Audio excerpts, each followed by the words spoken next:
Next up is Nateé Johnson.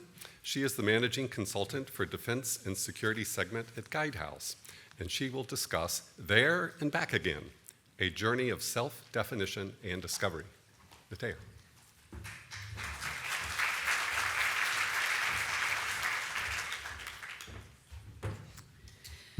The title is a play on one of my favorite movies, The Hobbit, There and Back Again, for those who aren't familiar. Good morning, everyone. My name is Nateé Johnson, and I am one of the ways that I serve our community is as the managing consultant at Guidehouse. And I work with agencies to help them improve the quality of their data and the efficiency with which they use it to serve their missions. Now, given that, I know many of us in here have been vetted in some fashion, so brace yourself for a personal question. Are you ready? Show of hands if you have ever done anything that you didn't want your parents to know all the details of. Oh, thank you. I appreciate your honesty. It's going to make this confession a lot more comfortable, so safe space. I'm invoking that right now. So you see, there was a summer in college where I headed about 5,000 miles due south to study abroad in Valparaiso, Chile for 6 months. While I was there, I decided to go an additional 2,000 miles south to traverse Patagonia National Park for about 5 days with a friend of the program who we'll call Jill. Now, my mom knew and approved of the study abroad, and she knew about the trip to Patagonia. But what she didn't know were many of the details that had been redacted for fear that she would chain me in her basement, citing insufficient sense of self-preservation. So today I'm going to unburden my soul and share some of those details, but then also some of the life lessons that I drew from them that justify the insanity of it all. So for context, it was spring break, which is November down there, and Jill's idea of a good time was solo backpacking through the wilderness. So with zero experience and even less gear, I naturally volunteered to go as security. If you saw the gear that we were traveling with, you'd understand how one could have negative gear. Now, that was in part due to us scavenging a lot and borrowing what we needed, like sleeping bags, tents, hiking, backpacks, even the boots. So we get down there, and it's roughly 36 hours after leaving the city, and we're met with this unrelenting terrain, having to ascend 2,500 feet, scale the side of mountains with this piercing wind that fought us at every step. Then there was a soggy marshland through this forest, and after all that, we had to scramble this boulder mountainside to get to some snowy trail to finally see Torres del Paine. And then we Uno reversed, did all that again to go back to camp and called it day one. That's when we learned that the sleeping bags, mentioned borrowed, from our host families were for 10-year-old girls. So it did not come above my waist, and that meant having to sleep in all the clothes I had packed to stave off the wild temperature swings from day to night. After that, I realized I had a broken waist strap on the backpack I was borrowing. For anyone who doesn't hike, that means you're carrying all the weight in your shoulders, not in your hips where it's meant to be.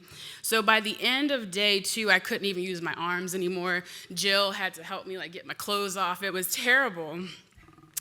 And not only that, I also had oversized work boots, and that meant losing all sensation in my big toe after miles and miles of uneven terrain and all this elevation change. So with all of that, the temptation to turn back was real. The temptation to casually careen off of the mountainside with the hope of helicopter rescue was also real. As it turned out, the only way out was through.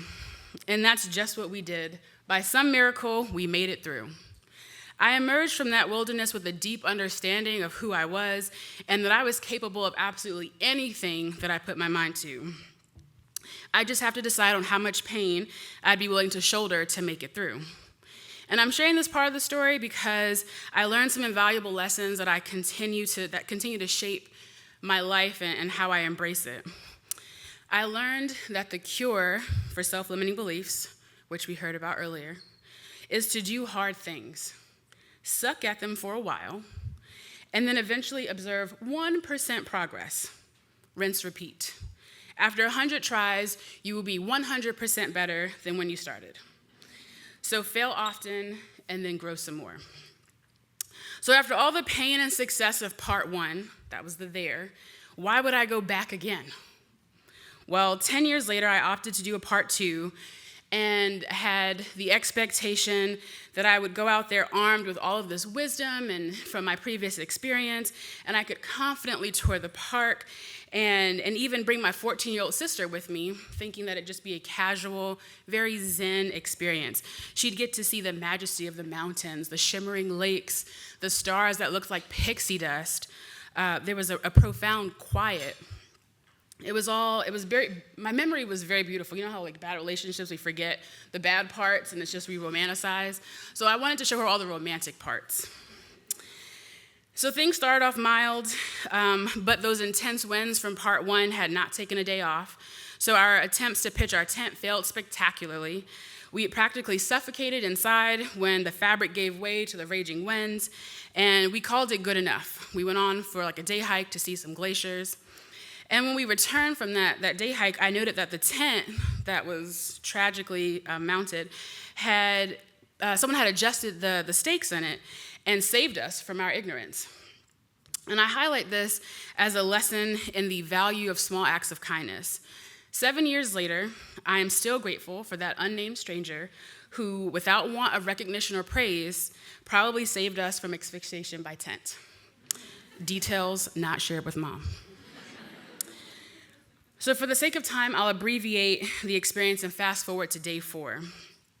Instinct had told me to grab a map, even though the ranger told us that we wouldn't need one because the trailblazers would be sufficient to guide us. Up until that point, we had been doing about 4 to 6 miles a day and, just moving between campsites. So there had been plenty of people on the trail, and we really didn't need the map. Day 4, this morning, we casually set out. We stopped for a photo shoot by the lake. We stopped for lunch at this intermediate campsite, and eventually, we set out for our final destination. And in my mind, from my experience, it was only gonna be like another 2 miles. So as we're setting out, at some point we stopped seeing people come from the opposite direction. And about another hour goes by, and we're tired, we're ready to be done for the day. And then I see this couple, and they didn't really have any gear, so I flag them down, and I'm asking, how long, this is all in Spanish, so my sister doesn't understand what they're saying, but I'm like, how long since you guys have left the last campsite? And I'm hoping they'll say something like 20 minutes. They said it had been about 2 hours. And that's them going at the pace of some very lean, backpackless gazelles. And I knew for sure that meant it'd be twice as long for us. So I look back at my sister, and we're already hours into this day, and I didn't have the heart to translate to her what they had just said. So I was like, listen, I know you're tired, but I need everything you've got to pick up this pace because now we're racing daylight. And in this park, you're not allowed to camp outside the sites. You're not allowed to use fire. So there was a true motivation to get to this campsite. Now, if that wasn't bad enough, we get to a point in the trail where it forks, and there are no blazes in sight to indicate which way is the appropriate way to go. So I have this map, but it's practically useless because I can't figure out where we are on it. There were no landmarks. Like most of the trip, we had a large lake on our right-hand side, and there was one landmark that was like this tiny lagoon, and that was going to be what I used to kind of spot us. Well, I hadn't seen this little lagoon, and so I convinced myself that we must have passed it, and we only have like 30 minutes to go. Well, I had been saying that for 2 hours. So at this fork, I decided to head straight down the path because it looked more worn, and about a kilometer down, I finally see this lagoon. I was so irritated. To my dismay, the trail looks like it skirts right up alongside the lagoon, so there's an embankment with about a 10-foot drop, and you're scaling the side of this cliff, and there's like a single foothold where you do like a single leg squat up to this clearing. So I look down, and I don't see any claw marks or skeletal remains. Therefore, I decide to curse whoever made this trail and go first. I get across, but now it's my little sister's turn, and I'm nervous. Details Mom did not know. And I couldn't even look at her as she crossed it. But she made it across without incident, and now we're at this clearing, but the trail has disappeared. She wants to turn back. Like, we barely survived the first time. We're not going over that embankment again. We're going to forge forward. As a matter of fact, we're going to go with gravity. We're just going to go downhill. But she insisted on going uphill, and I was like, I don't think so. We're going downhill. But she wouldn't stop. She's like, hey, just check the map, check the map. And I'm like, well, fine. I will check this map. But now I finally have this lagoon that I had been looking for to kind of give me a point of reference. So upon reviewing the map, it turns out she was making the right call, that going uphill was a more prudent direction because that was towards civilization. And we get up there, and off in the way far distance, there is some signs of life. So at that point, all life left me, and I'm like, at least she'll make it. She can come back from my body, tell mom I loved her. Like, I'm done. And so she picked up the pace and carried us through, and we eventually found the trail again. We eventually made it to camp after dark, and we lived to see another day, as evidenced by me standing here. So that park had humbled me yet again, and it proved to me that you're never too old to learn something new. And there are 3 lessons from those collective experiences that I want to leave you with. Lesson 1, check yourself. To know how to get where you're going, you have to know where you are. Self-awareness is critical for any form of success, whether that be as an individual or an organization. I had that map, but it was useless unless I understood where I was. And that's important not only in orienteering, but also in life. Check your heading. It's easy to drift when you are stuck on autopilot, something that I think we fall into with the day in and day out responsibilities that shape our patterns. So as you navigate your life, your career, evaluate that you're still following your true north. Number 3, check your circle. A strong circle of trusted partners is vital to long-term success. It's said to go fast, go alone. To go far, go together. I am so grateful that my little sister had the internal fortitude, she was half my age at the time, to challenge me, and then also to carry the emotional load when I had nothing left to give. So as I zoom out, I realize I wouldn't be where I am or who I am without my trusted friends and family who have helped me carry the load. So I encourage you to do that for yourself. I hope you take these lessons, paid for in my blood, sweat, and tears, and I thank you for your time.